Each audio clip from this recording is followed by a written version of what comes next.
Saya bawa pergi sekolah, saya buka. Saya tengok. Gaji bapa aku tak sampai 400. Adik-adik 8 orang. Macam mana bapa aku boleh hidup? Situ bermulanya saya kata, aku kena senang supaya aku boleh bantu bapa aku. Itu bermulanya nekat saya. Aku kena senang, aku kena senang. Supaya aku boleh tolong adik-adik dengan bapa aku.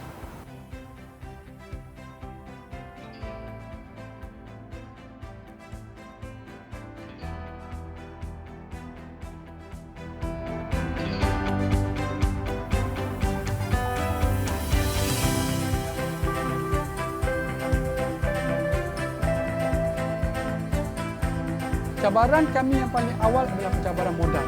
Jadi untuk memulakan perniagaan ini, kita perlukan modal yang besar. Mama saya sanggup pacak tepi jalan, bangun pukul 4 pagi. Semata-mata nak cari tapak perniagaan dulu, nak cari modal untuk mula-mula sekali kami bergerak.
Cik Melo kalau cerita dia, antara part di mana Cik Melo mula-mula meletup adalah bila menu ikan bakar air asam kami telah dihidu oleh pihak media prima TV3 sebab saya menggunakan satu air asam special menggunakan buah mencepu.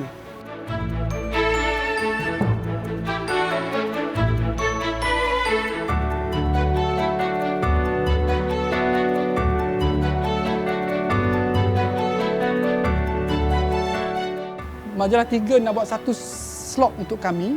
Saya terpaksa tunjuk kat TV3 lah mana nak dapat khabar tersebut. Dia punya meletup impact daripada Majalah 3. Macam ni saya kata. Daripada 7 pekerja kami pakai, dalam masa sebulan saya terpaksa tambah kepada 28 pekerja. Dia punya impact tu kalau tanya saya mengerikan lah sebab gila ramai orang, terlalu ramai orang. Tapi daripada situ orang kenal Cik Melo.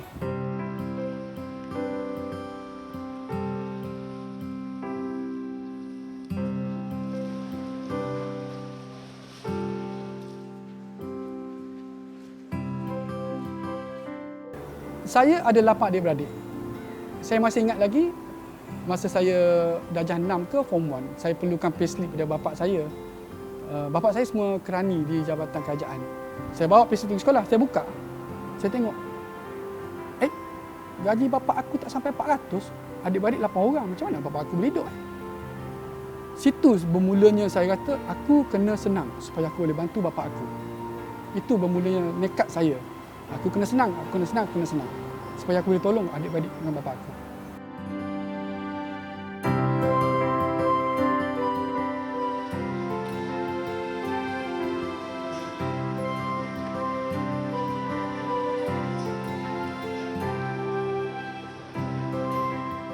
Saya graduated tahun 1998 daripada universiti di United Kingdom.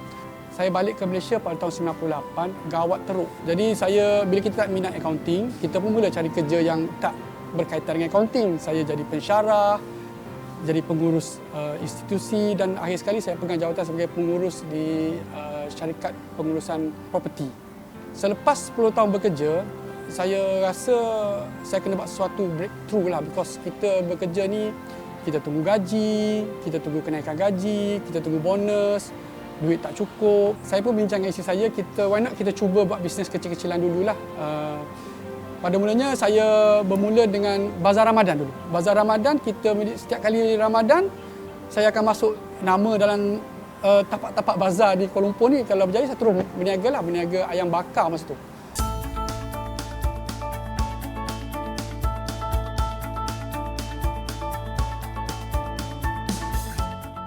Peringkat awal, isteri saya dengan saya berniaga di tepi pagar hospital setiap pagi.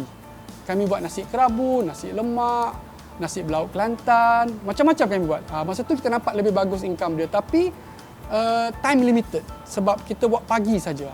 Masa tu saya bincang dengan rumah saya, kita kena cari tapak.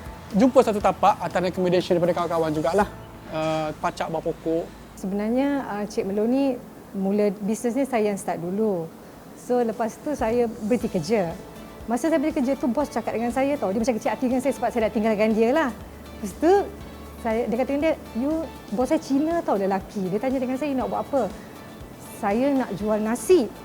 So bila saya start meniaga tu, memang susah. Sepanjang modal tu saya dapat daripada saya kerja dengan dia. Bila saya kerja dengan dia, duit ni je yang ada tau. Kalau jadi. Kalau tak jadi, habis bungkus. Alhamdulillah, nasi campur, bukan nasi campur, tom yum, ada 4 meja makan masa tu. Ingat lagi, okey, start 4 dulu, tambah lagi. Alhamdulillah, customer makin bagus, tambah lagi 4. Dan akhir sekali 28 meja lah sekali saya, kalau tak silap saya, masa tu ada. Masa berniaga dekat buah pokok tu, saya masih bekerja. Saya tolong isteri saya secara part time. Lepas tu tengok income makin bagus, dia pun dia katakan income dia lebih banyak daripada saya. Saya kata tak boleh jadi. Saya ni ketua keluarga. Saya kena lebih banyak daripada dia duit. Saya berhenti kerja. Bila dia dah berhenti tu, daripada 2 income, kedai punya income adalah yang saya jaga, income dia. Jadi untuk pastikan dia rasa ada income, kita discuss untuk jual nasi kukus tepi jalan. Pakai bapak saya punya lori lah kan. Jadi indirectly, kedai punya income ada, dia punya income pun ada. So dari situ, start lah dia dari tepi jalan. Lepas tu hari Jumaat dia jual dekat masjid-masjid. Kita buka 2-3 masjid. Tapi bisnes ni kan dia ada naik, ada turun. Masa time tu naik. Lepas tu jatuh balik semula kan. Bila jatuh tu kita tukarlah strategi cara lain. Next step kita masuk food court. Tapi masalah food court ni kita cuma boleh buat satu menu saja. Dan air menu lain hak milik pemilik food court. Jadi bila kita satu menu, kadang-kadang ada hari customer tak nak makan mi goreng, dia makan nasi, jadi kita dah terlepas kat situ income. Dan air kita tak boleh jual. Jadi limited. Lepas tu kami keluar daripada food court tersebut sebab kami rasa kami perlu cari tapak yang lebih bagus lah.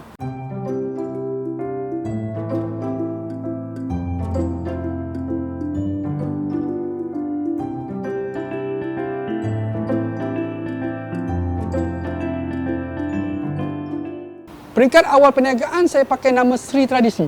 Kenapa tradisi? Sebabnya daripada suami punya mak pun berniaga catering makanan. Mak saya, bapak saya pun daripada bawa teksi, dia pernah berniaga nasi lemak. Sekarang mak bapak saya ada driving school kan. Jadi konon-konon tu tradisi daripada kedua orang tua lah turun kepada kita orang kan. Tu nama dia Sri Tradisi. Kalau kita nak pergi jauh macam tradisi tak best kan. Jadi tu yang datang nama, apa nama kita nak letak. Datang nama bunga lah. Mungkin waktu tu bunga macam-macam. Saya nak letak orchid lah. Saya nak, tapi macam orchid tu macam common sangat kan. Melo ni macam kampung-kampung sikit kan. Jadi nak letak melo saja macam saya rasa lah macam tak best lah kan. Tu kita letak nama Cik Melo macam apa tu lembut sikit lah kan. Dan terus tak sangka meletup sangat-sangat nama Cik Melo tu menjadi satu orang selalu sebut dekat cerdas tu, ikan bakar mana, ikan bakar Cik Melo, Cik Melo, Cik Melo.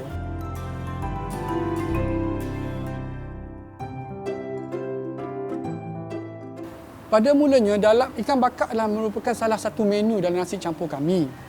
Sebenarnya bila kita buka nasi campur, antara sebab kami tenggelam adalah kami tak ada menu yang unik.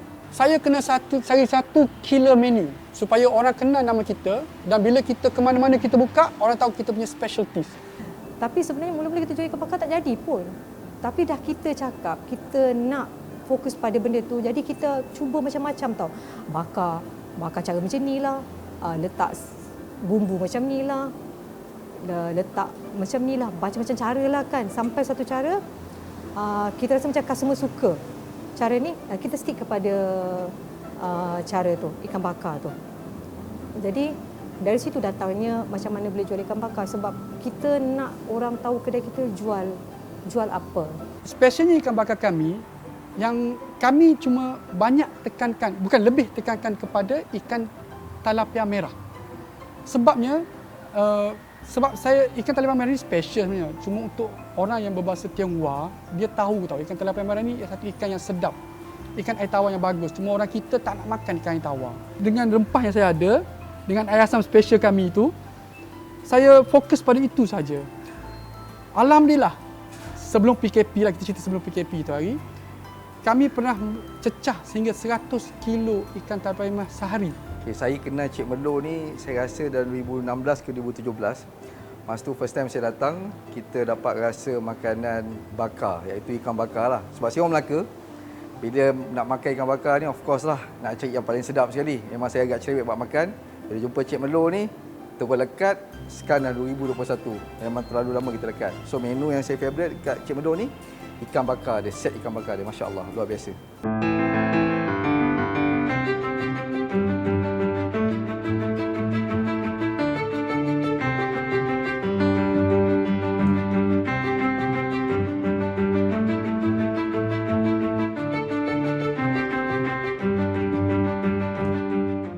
Kedai kami masih di Ceras masih mengekalkan konsep nasi campur, lebih kurang dalam 60 hingga 80 lauk sehari. Tetapi of course lah, killer dia memang ikan bakar lah. Yang orang beratur pun ikan bakar sajalah. Antara yang kami perasan adalah bila customer datang kedai kami, dia nak makan semua benda tapi tak boleh. Ada ikan, ada kerang, ada sotong, ada udang. Jadi orang masih pandai. Dia tengok dalam internet, dia klik. Sekarang kan semua dunia di hujung jari. Dia klik. Okey Bi, kita buat macam ni, dia kata. So, kita come out dengan satu platter di mana dalam tu lengkap. Ada ikan, ada kerang, ada sotong, ada lala dan ada udang. Dan ada nasi sekali. Customer datang, dia tengok, okey, ambil yang ni, tak payah pilih. Siap. Kerja budak saya pun senang, customer pun puas hati, dapat makan semua. Harga pun berpatutan.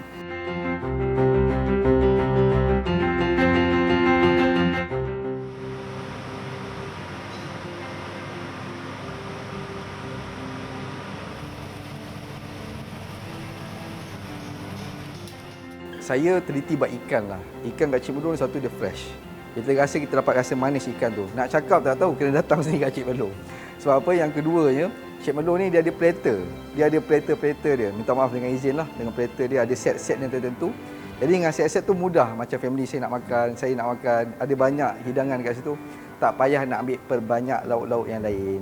Itu yang saya suka kat Cik Melo ni. Konsep dia.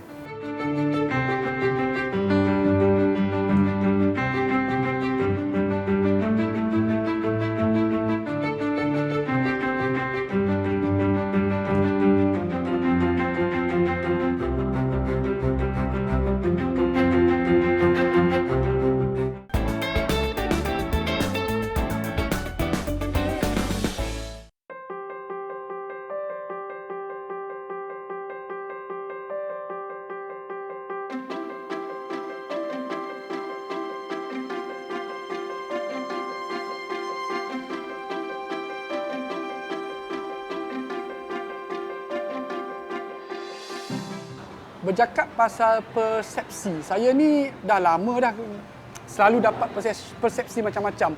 Antara yang paling saya kelakar lah yang saya ingat kan, bila saya buka restoran, orang kenal saya, dia kata, bukan dulu belajar kat UK ada degree, ni mesti belajar tak habis, ini mesti gagal tak dapat degree. Saya diam je. Dan saya mula daripada bawah, saya bawa lori, yalah order degree kenapa nak bawa lori bubuk kan. Lepas tu bila saya buka satu, meletup, buka dua, buka tiga.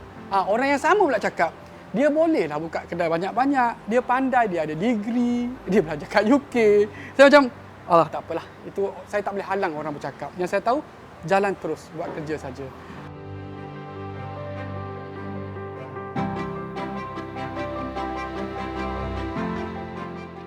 Bila berniaga ni memang tak ada knowledge tau. Memang kata orang kan, berniaga ni masak, jual.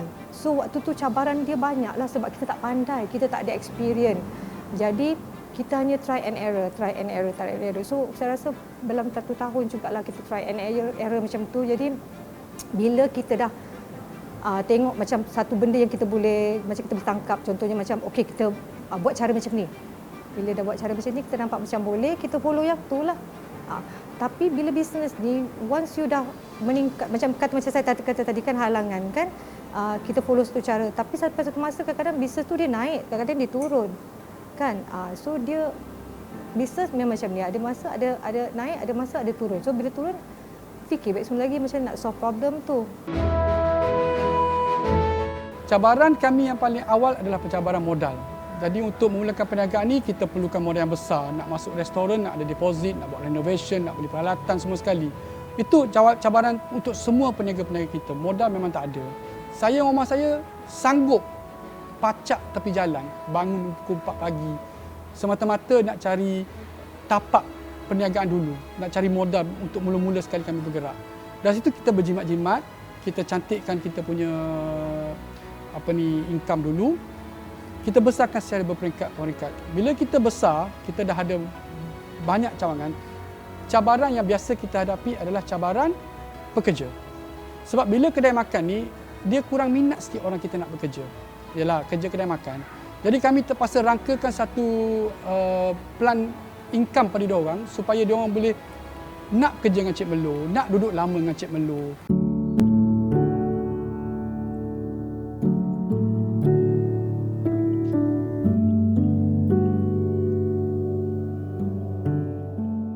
Perjalanan bisnes saya mula-mula tu yang paling saya sedih sekali adalah waktu tu saya pregnant.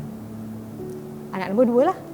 Kan? Anak nombor 1, mungkin waktu tu kita senang, suami kita kerja bagus, kita pun kerja bagus, jadi beranak macam private tau. Anak nombor 2 punyalah susah. Nak pergi apa tau? Masa time tu nak buatkan anak punya cek yang bulan-bulan tu, saya tak pergi. Sebab satu pergi kan kena bayar, mahal kan, duit tak ada kan. Punya susah kita time tu kan. Lepas tu dah beranak. Kalau saya beranak ni, saya cuti lama-lama, kedai macam mana? Takkan nak suruh lelaki saya masak. Dia tak pandai masak, dia boleh jaga kedai lah kan. So saya betul-betul cuti 1 minggu saja. Kalau kita cuti lama, tak ada income. Jadi dalam seminggu tu kita pergi pasar macam biasa. Jadi orang dalam pasar tu dia terkejut tau. Dia kata, Kak bukan dah beranak ke? Ya, beranak. Tapi kenapa atas ni? Saya katakan tak apalah, saya badan okey. Tapi waktu tu kita rasa macam sedih lah sebabnya saya kan susukan anak.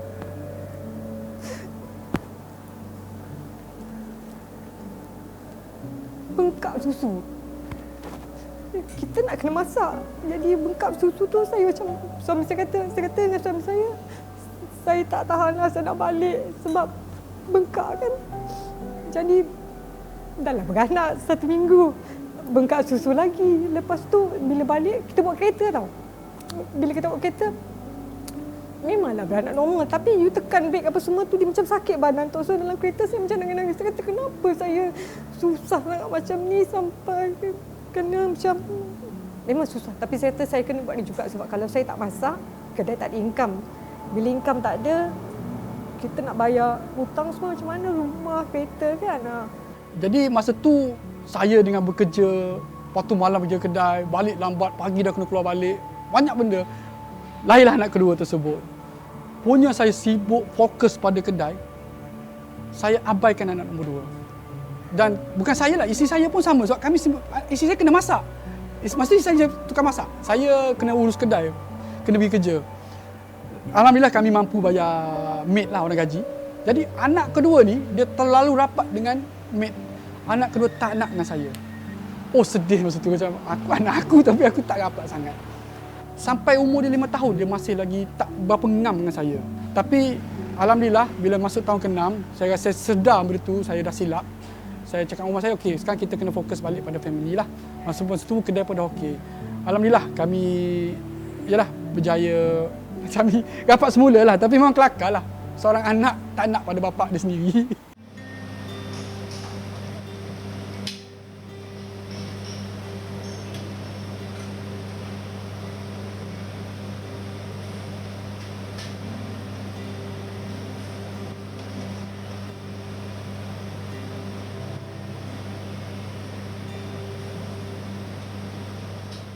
Selalu bila saya jumpa orang cakap, oh kau senang lah, kau berniaga, meletup.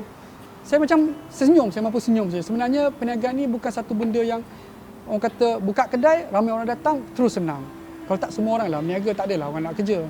Sebenarnya cabaran dia banyak sangat-sangat. Cuma nak buat, sanggup hadapi, adakah anda nekat, adakah anda jenis orang yang berputus asa, itu yang paling penting sekali. Banyak kena fikir pasal costing, pasal pekerja, waktu bekerja, nak cuti, sewa. Banyak sangat kena fikir. Hari-hari kena fikir benda tu saja. Jadi kalau kata senang, saya senyum je lah. Saya pegang satu benda saja yang daripada kawan saya cakap. Gagal ada sebab. Nak berjaya ada caranya. Itu yang saya pegang itu, bila kita gagal ada sebab dia. Kalau nak berjaya ada cara, ikut cara.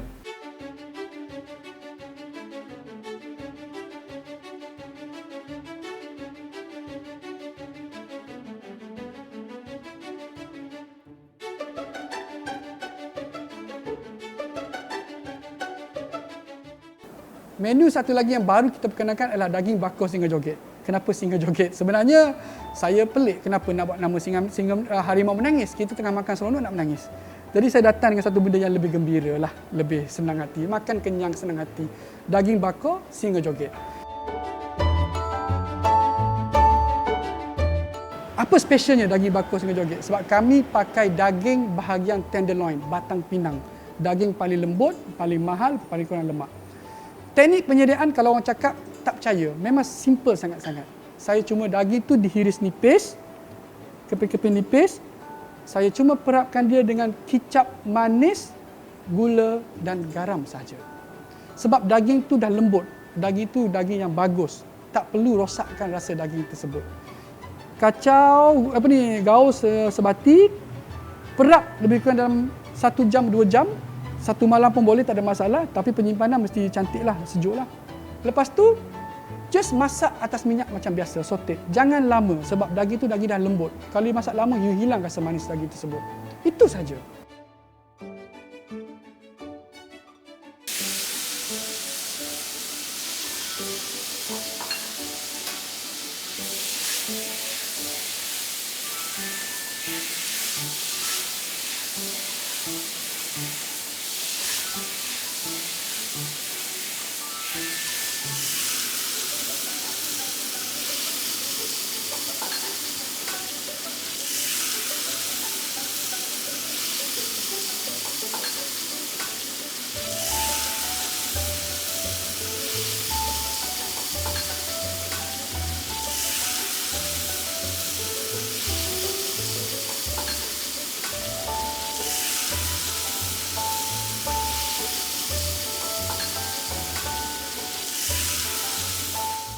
Ambil daging tu, cicah air asam kami tadi, terbaik.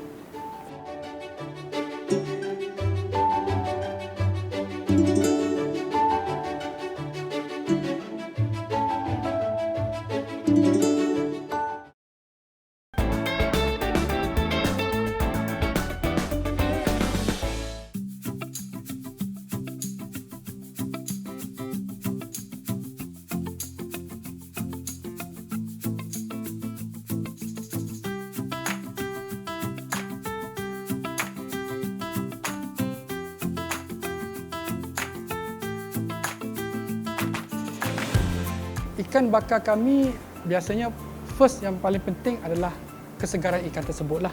Sebab semua ikan saya pilih sendiri. Dulu saya pilih sendirilah sebab kita bawa peringkat awal kami tak kenal supplier kami.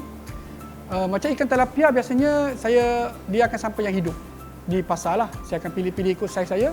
Saiz mesti tetap sebab saiz ikan ni penting. Ikan ni kalau terlalu besar, dia sebenarnya ada satu rasa pejal dan rasa tawar. Kalau kecil sangat, of course tak puas hati makan lah, asyik tulang je. Jadi ikan yang orang panggil table size, ikan yang cukup-cukup cantik untuk dibakar ialah sekitar dalam 500 gram. Sebab tu saya very strict pasal pemilihan ikan.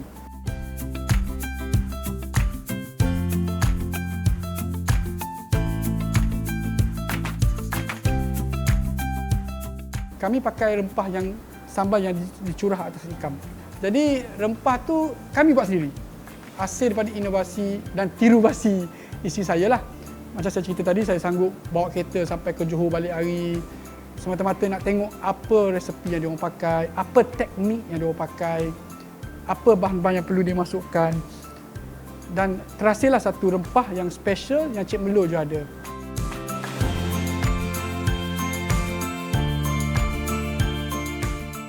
Dia mesti ada geng dia, air asam. Air asam mesti cukup rasa. Cukup masam, cukup manis, cukup pedas. Cukup bau harum. Itu yang penting. Jadi kalau ikan segar, rempah yang sedap dan air asam yang ada rasa kuat, memang terbaik kombinasi tersebut.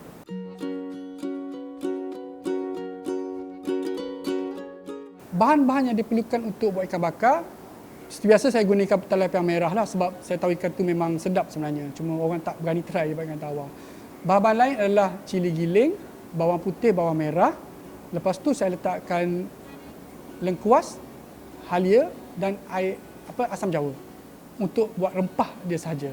Manakala untuk buat air asam, saya perlukan cili api akar dan cili api merah yang untuk rasa kasih pedas, bawang, limau kasturi. Limau kasturi kita tak perah, kita blend sekali semua sekali. Semua tu saya blend. Bawang, bawang putih, gula, garam dan air asam jawa.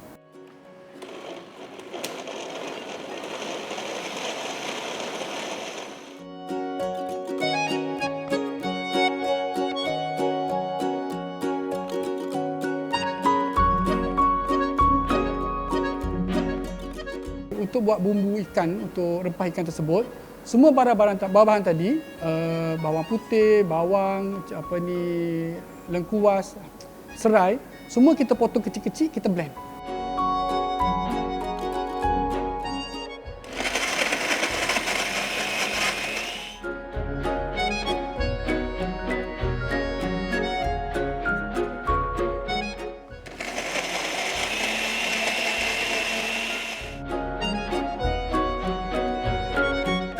Untuk yang masak bumbu tersebut, macam bahan-bahan blended tadi, kita perlu masak sehingga pecah minyak lah.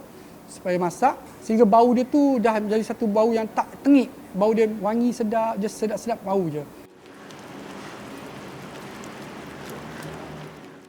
Masukkan air asam jawa, masukkan rasa gula garam dan reducekan air tersebut kepada setengah daripada tu, pekatkan dia, siap. Itu saja.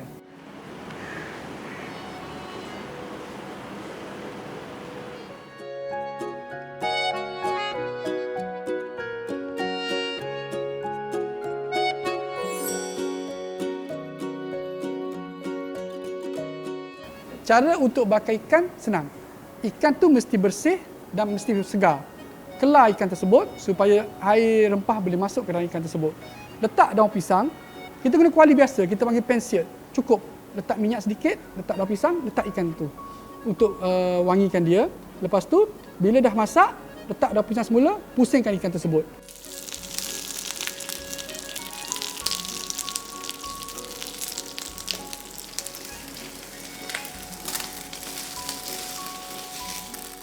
Bila pusing, angkat daun pisang tersebut, ambil rempah tadi, curah atas ikan tu.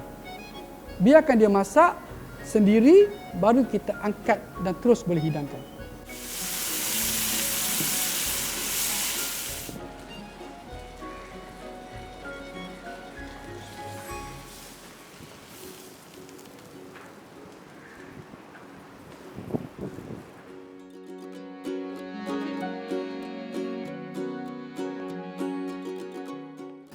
Dalam set bakor platter kami ada satu special menu, dia panggil lala cream curry.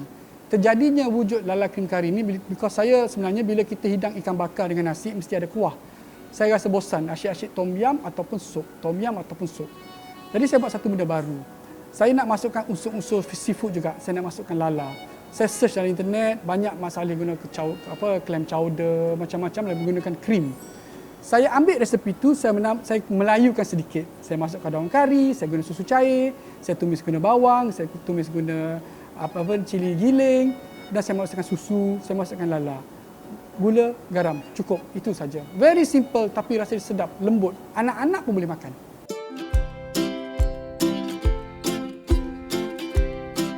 Bawang putih ketuk, bawang merah tu kita hiris.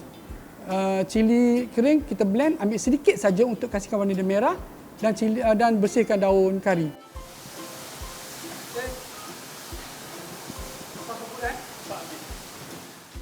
Tumis semua tu sekejap. Tumis sekejap, masukkan air sedikit, masukkan lala, last kali baru masukkan susu cair. Letakkan rasa, tunggu dia mendidih, terus angkat. Itu saja.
Orang tanya saya, macam mana Cik Melo boleh maju dan maju dan maju. Saya pun terfikir juga. Sebenarnya saya tak fikir pun sampai tahap saya nak buka sampai 3 cawangan. Tapi mungkin rezeki saya.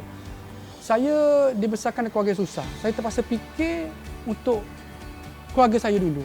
Dan keluarga adik-adik saya dan ayah saya.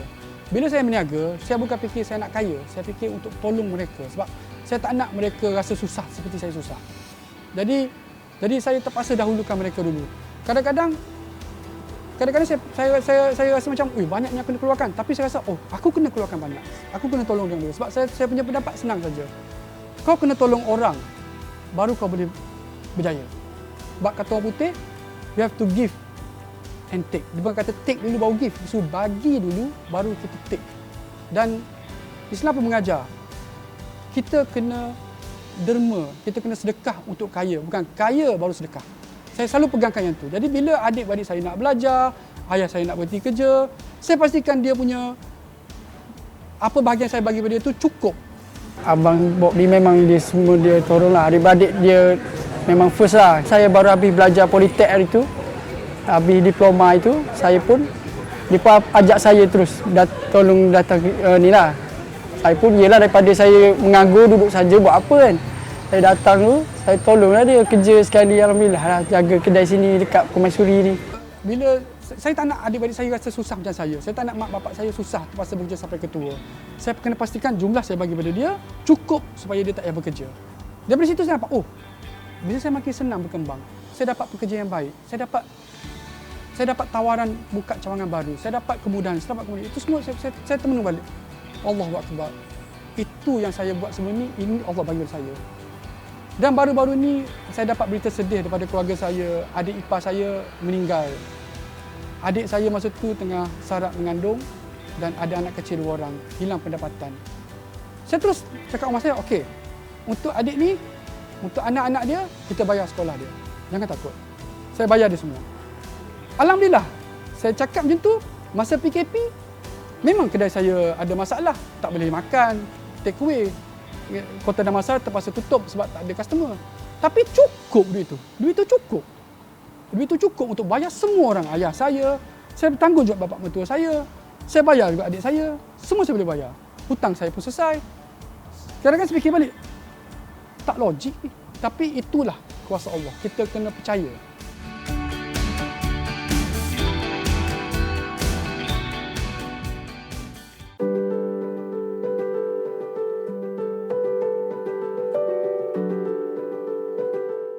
Sebenarnya orang yang paling banyak bantu dalam perniagaan saya adalah isteri saya.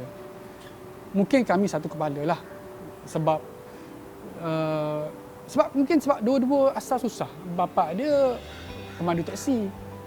Jadi duduk rumah flat saja. Jadi bila kita buat sesuatu, kita satu aim saja.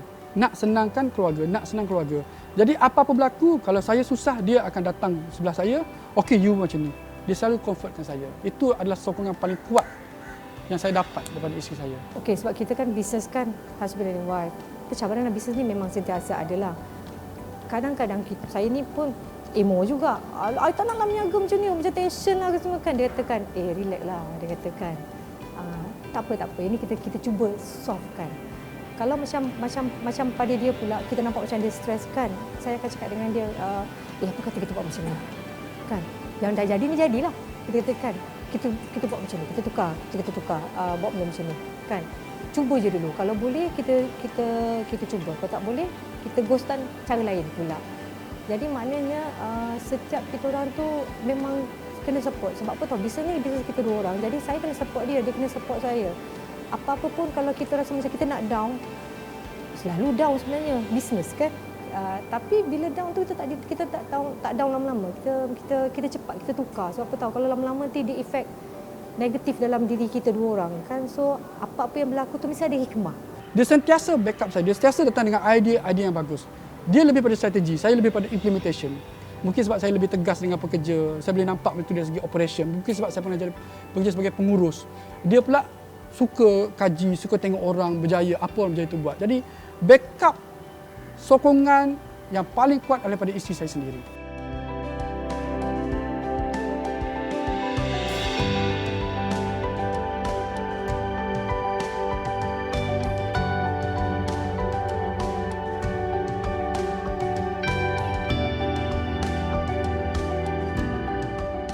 Bila kita cakap pasal komitmen dan kesungguhan, satu perkara yang saya nampak dekat Abang Bob, iaitu owner Cik Melo ni dan juga isteri dia, daripada satu tak ada sistem. Saya nampak tak ada sistem. Sampailah sekarang ni dia ada sistem. Dia berani melepaskan kedai dia kepada orang lain. Dan juga yang keduanya, daripada kecil sampailah hari ni ada 3 cawangan. Waktu pandemik sekarang orang cakap, waktu pandemik tak ada buka cawangan. Tapi kecekalan Abang Bob dan juga isteri dia, kedua-duanya saya kenal, dia boleh buka cawangan yang ketiga di Kota Damansara. Saya cakap orang ni kesungguhan dan juga komitmen dia sangat besar dalam, dan minat dia sangat besar dalam perniagaan makanan, industri makanan ni.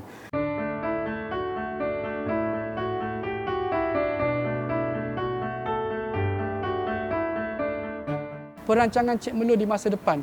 Kalau tanya saya sekarang, saya lebih berminat pada branding. Sebab pada saya, kenapa saya nak menekan kepada branding, supaya Cik Melo tu sentiasa orang ingat untuk 25 tahun, 50 tahun, mungkin 100 tahun akan datang. Sebab kita kalau perhatikan, banyak brand kedai makan ni, selepas 10-20 tahun, generasi baru datang, kedai dia tenggelam. Sebabnya generasi baru dia tak nak pergi kedai itu. Itu kedai bapa aku punya zaman, kedai aku lain. Aku nak pergi kedai yang lebih high. Jadi saya sentiasa fikirkan pasal innovation dari segi menu terkini, branding, itu saja. Itu yang saya perlu tekankan supaya Cik Melo kekal selama-lamanya.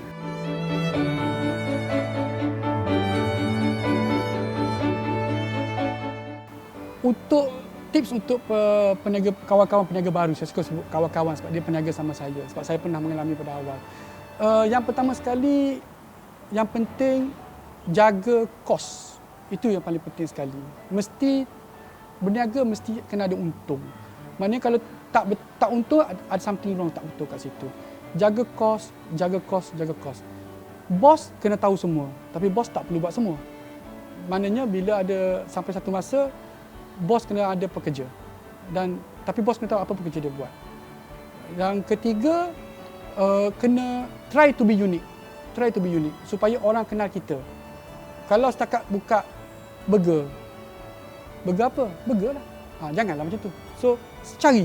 Kadang-kadang unik tu bukan sebab menu, sebab nama. Itu yang keluar macam nama pelik-pelik sekarang ni. So, bagus. Itu bagus.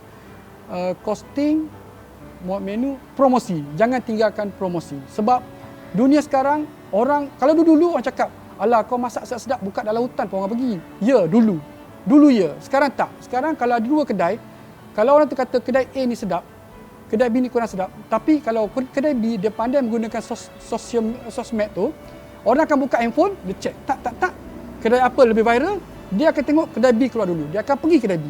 So jangan menidakkan promosi dalam sosmed. Sebab itu yang orang muda lebih percaya sekarang.